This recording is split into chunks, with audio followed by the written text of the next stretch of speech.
नमस्कार दोस्तों, स्वागत है आप सभी का मेरे YouTube चैनल जीके पाठशाला में। तो हमारी बात चल रही थी राजनीतिक दलों के बारे में। तो राजनीतिक दलों की उत्पत्ति है वो हमने देख ली थी, जिसमें ला पोलम्ब्रा व माइनर विनर का जो सिद्धांत है वो हमने पढ़ा था। और आज के इस वीडियो में हम बात करने वाले हैं जो राजनीतिक दलों का वर्गीकरण है, उसमें जो मुख्यतः सार्टोरी महोदय हैं उनका वर्गीकरण है, उसके बारे में आज के इस वीडियो में देखेंगे। तो जो सार्टोरी महोदय हैं वो मुख्यतः जो दलों का वर्गीकरण है वो तीन प्रकार से करते हैं। पहला है जैसे संख्यात्मक आधार की बात करें कि संख्यात्मक आधार पर इनका वर्गीकरण करते हैं। तो संख्या के आधार पर जैसे मान लो एक दलीय है, द्विदलीय है और बहुदलीय, ये है संख्यात्मक आधार पर। और इसके बाद जैसे विचारधारा, तो विचारधारा जैसे साम्यवादी है या पूंजीवादी गुट है, उस प्रकार से ये विचारधारा के आधार पर। और विस्तार के आधार पर की बात करें तो विस्तार जैसे अगर कोई छोटा दल है तो क्षेत्रीय दल है, और बहुत बड़े वृहद स्तर के ऊपर है तो वो क्या हो जाएगा, राष्ट्रीय दल। तो ये मुख्यतः मोटा मोटी तीन इसके प्रकार हैं। तो इसमें मुख्यतः हम बात करेंगे जो संख्या के आधार पर जो वर्गीकरण किया हुआ है उसके बारे में, जिसमें सबसे पहले आता है एक दलीय। संख्या के आधार पर की बात करें तो आता है सबसे पहले एक दलीय।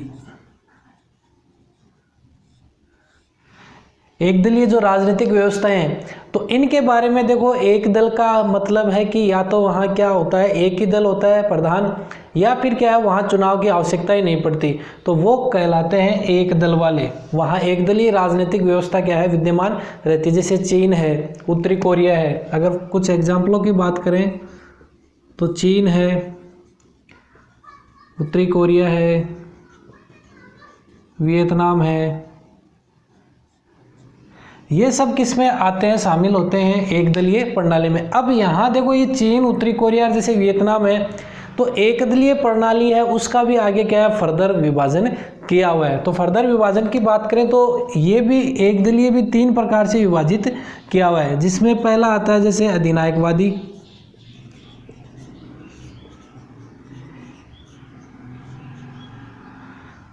एक आ गया अधिनायकवादी, और एक आ गया साम्यवादी,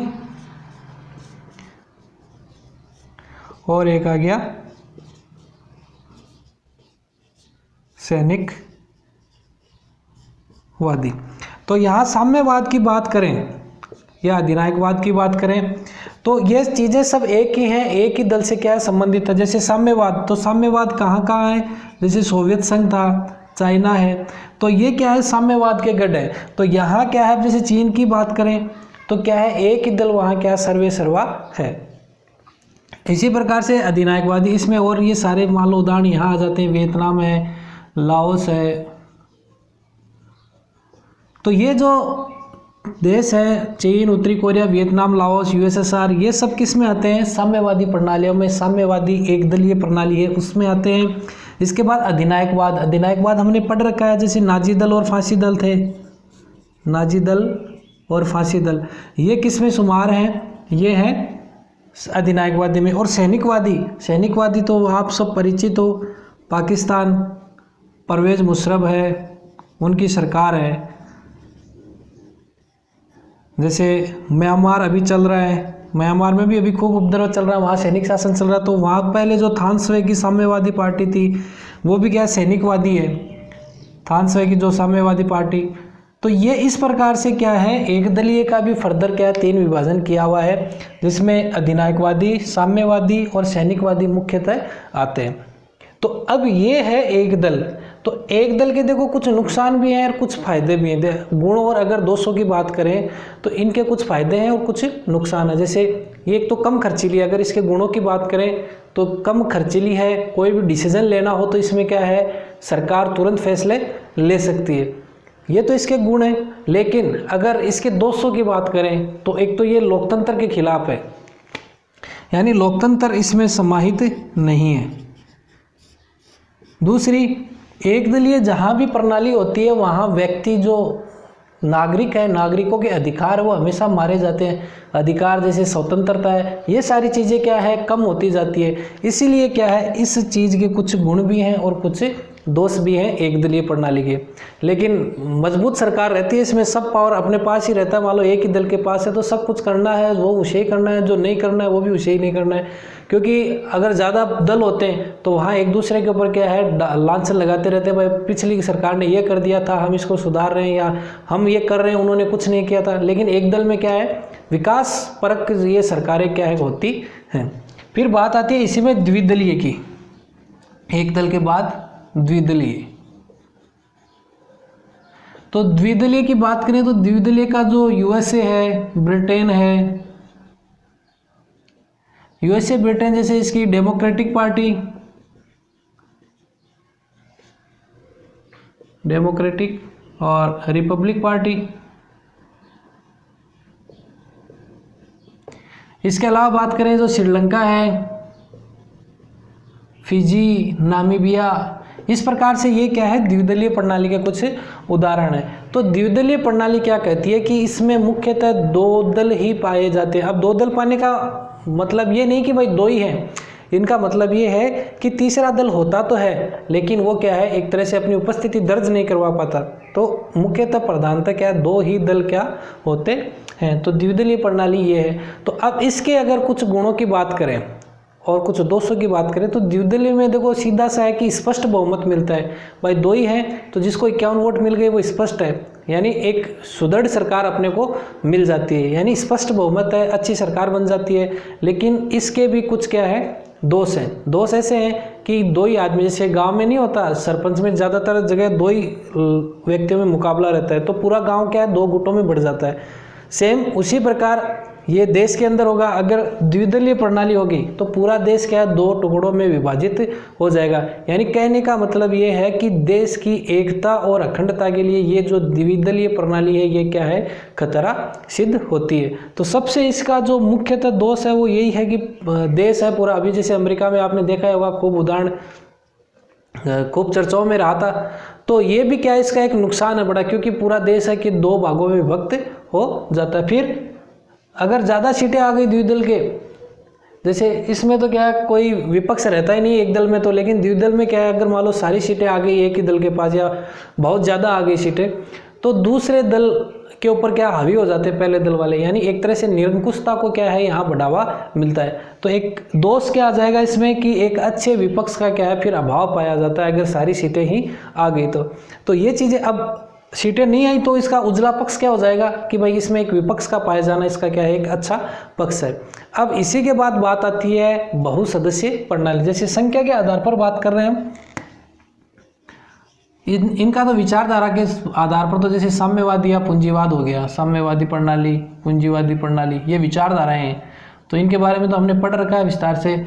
और ये राष्ट्रीय, भाई अगर विस्तार ज़्यादा है तो जैसे राष्ट्रीय पार्टियां कांग्रेस है, बीजेपी, ये राष्ट्रीय पार्टियां हैं।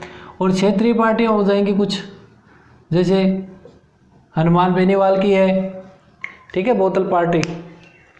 तो ये है क्षेत्रीय पार्टियां। तो अब यहाँ देखो तीसरी जो व्यवस्था आती है वो मुख्यतः आती है बहुदलीय व्यवस्था। और सार्टोरी महोदय ने इसके बारे में ही क्या है ज़्यादा बताया है, बहुदलीय व्यवस्था। तो बहुदलीय व्यवस्था की अगर बात करें उदाहरणों की तो अपना सबसे पहले तो ये क्या आ जाता है भारत आ जाता है, फिर पाकिस्तान है, फ्रांस है, इटली है, जर्मनी है। ये सारे क्या है इसके एग्जाम्पल हैं, उदाहरण हैं जहां ये प्रणाली पाई जाती है, बहुदलीय व्यवस्था कायम है।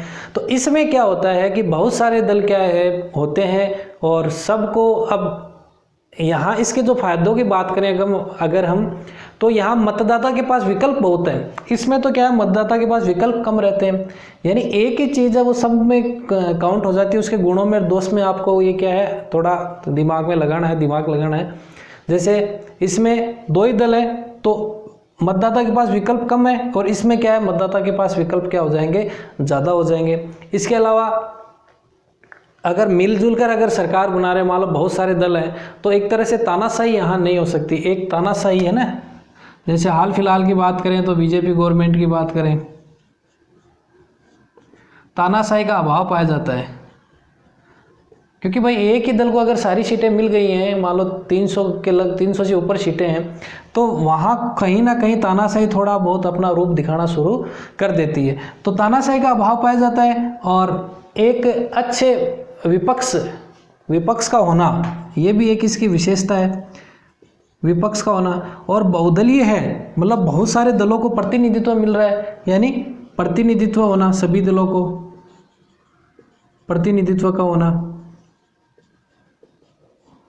फिर ये जो बहुदलीय व्यवस्था है, बहुदलीय व्यवस्था में क्या है, नागरिकों के जो अधिकार हैं, स्वतंत्रता है, उनका क्या है, ख्याल रखा जाता है। सबसे इम्पोर्टेंट बात जो एकदलीय व्यवस्था में नहीं होती है, जो एकदलीय व्यवस्था का जो दोष था वो यहाँ इसका क्या हो जाएगा, गुण हो जाएगा, क्योंकि नागरिकों को अधिकार मिलेंगे, जो स्वतंत्रता है, समानता है, जो भी उनके अधिकार है, मूलभूत अधिकार, उनको क्या है यहाँ दिए जाएंगे। शासन क्या है, निरंकुश नहीं होगा, तानाशाह नहीं होगा। राष्ट्र, इसका हमने उदाहरण देखा था कि राष्ट्र गुटों में विभाजित हो जाता है, 2 ही पार्टियां रहती है, तो यहाँ राष्ट्र क्या है, गुटों में क्या है, विभाजित नहीं होता है। ये भी इसका एक बड़ा फायदा है। लेकिन इसके कुछ नुकसान भी हैं। नुकसान ऐसे हैं कि स्थिर और मजबूत सरकार नहीं मिल पाती, जो गठबंधन सरकारें हैं वो मजबूत नहीं होती हैं। जैसे गठबंधन सरकारें क्या होती है, मजबूत नहीं होती हैं, क्योंकि सारे दलों का क्या है, प्रेशर रहता है। जैसे मनमोहन जी की सरकार थी, तो अब गठबंधन सरकार थी तो उनके ऊपर क्या है, हर दल का प्रेशर रहता था, भाई आपसे क्या है, जो हमारा समर्थन है वो वापस ले लेंगे, सरकार गिरा देंगे। तो क्या है, गठबंधन सरकारें रहती हैं वो अस्थिर रहती हैं, यानी स्थिर सरकार नहीं मिल पाती है। सबसे जो इसका बड़ा दोष है वो यही है। इसके बाद जैसे दलीय प्रेशर रहता है, इसमें दलों का प्रेशर रहता है, दलीय गुटबंदी ज़्यादा हो जाती है और दल एक क्या होते हैं, धमकाना शुरू कर देते हैं एक दूसरे को कि भाई हमारा ये काम नहीं किया। तो ये जो यूपीए का जो कार्यकाल उस समय खराब रहा था, उसका कारण यही था कि उनके पास जो सीटें आई थी वो कम आई थी, सरकार क्या थी, गठबंधन थी। तो अस्थिर सरकार यहाँ रहती है। खंडित जनादेश इनको मिलता है, यानी जो जनादेश होता है वो क्या मिलता है, खंडित मिलता है। और ये राष्ट्रीय विकास, अगर ऐसा जनादेश मिलेगा, खंडित जनादेश, तो राष्ट्रीय विकास कहाँ से हो पाएगा। फिर जो बताया, दलीय गुटबंदी पाई जाती है, इसमें दलीय गुटबंदी भी है। फिर दल बदल की समस्या भी इसमें रहती है, भाई एक दल से क्या है, हम दूसरे दल में चले जाएंगे, या 2 दल दूसरे हैं वो मिलकर सरकार बना लेंगे। तो ये दलीय गुटबंदी में इसमें क्या है, पाई जाती है। तो हमने भी देखा एक तानाशाही का अभाव है, इसका मतलब बहुत अच्छी ये लोकतंत्र के अनुकूल प्रणाली है। लोकतंत्रीय प्रणाली, सबसे लोकतंत्रीय प्रणाली है वो बहुदलीय व्यवस्था ही है। तो ये तो कुछ इनके क्या थे एग्जाम्पल्स, मतलब ये कहें कि कुछ गुण और दोष। अब सार्टोरी महोदय ने इसी में ही कुछ जो बहुदलीय व्यवस्था, इसके 2 प्रकार बताए हैं। 2 प्रकारों की अगर हम बात करें तो इसमें एक आता है संयत बहुदलीय व्यवस्था, और एक आता है ध्रुवीकृत बहुदलीय, यानी ये इसी के टाइप है। यहाँ लिख सकते हैं जैसे संयत या ध्रुवीकृत। तो अब देखो, संयत बहुदलीय व्यवस्था, इसका मतलब ये हो गया कि यहाँ ये जो व्यवस्था है, इसमें विचारधारा के आधार पर दलों में कोई भेदभाव नहीं पाया जाता। यानी अगर उनका शिट्टा शिकरा है तो वो एक दूसरे के साथ समझौता करके भी क्या सरकार बना लेते हैं। जो हमने बात की ना, यहाँ गठबंधन सरकारें बनाते हैं, तो यहाँ विचारधारा के आधार पर उनमें क्या है, कोई दूरी नहीं पाई जाती है। तो ये बात हुई कि यहाँ विचारधारा के आधार पर इनमें दूरी नहीं होती है। जब भी इनका मतलब अगर निकल रहा हो तो ये क्या हो जाते हैं, इकट्ठे होकर क्या है, सरकार बना लेते हैं। और सेम अगर इसी की बात करें ध्रुवीकृत, मतलब ध्रुवीकृत में क्या होता है कि विचारधारा के आधार पर इनमें पर्याप्त दूरियां पाई जाती हैं दलों के अंदर। यानी एक तरह से ये कहें कि अपकेंद्रीय प्रवृत्ति है, यानी ये केंद्र एक जगह क्या है, इकट्ठे नहीं हो सकते। आप तो ये मानो कि एक जगह क्या है, केंद्रित नहीं हो सकते, क्योंकि इनमें विचारधारा के आधार पर बहुत सी दूरियां रहती हैं, बहुत ज़्यादा इनके डिफरेंस रहता है, जिस वजह से क्या है एक नहीं हो पाते। तो ये है बहुदलीय व्यवस्था, जिसमें गठबंधन सरकारें बनाती है, वो बनाती है संयुक्त बहुदलीय व्यवस्था, और सिंगल अपने दम के ऊपर बनाती है, वो आप ये मान लो कि ध्रुवीकृत बहुदलीय व्यवस्था है, वो ये बनाती है। इसके अलावा जैसे दल विहीन की बात करें प्रणालियों की, तो जैसे भूटान है, अफगानिस्तान है, कुवैत है, ये क्या है कुछ ऐसे उदाहरण है जिनमें क्या है ये दल विहीन प्रणाली, कोई दल नहीं है वहाँ। तो ये सार्टोरी महोदय का वर्गीकरण था। इसके बाद हम ला पालुम्ब्रा और माइनर विनर इनका भी क्या देखेंगे वीडियो। तो वीडियो अगर आपको अच्छा लगा हो तो वीडियो को लाइक ज़रूर करें, शेयर करें अपने दोस्तों के साथ, कमेंट करें, और चैनल के ऊपर आप नए हैं तो सब्सक्राइब जरूर करें, ताकि जो लेटेस्ट पॉलिटिकल साइंस से रिलेटेड वीडियो वो आपको मिलते रहे। थैंक यू दोस्तों, जय हिंद, जय भारत।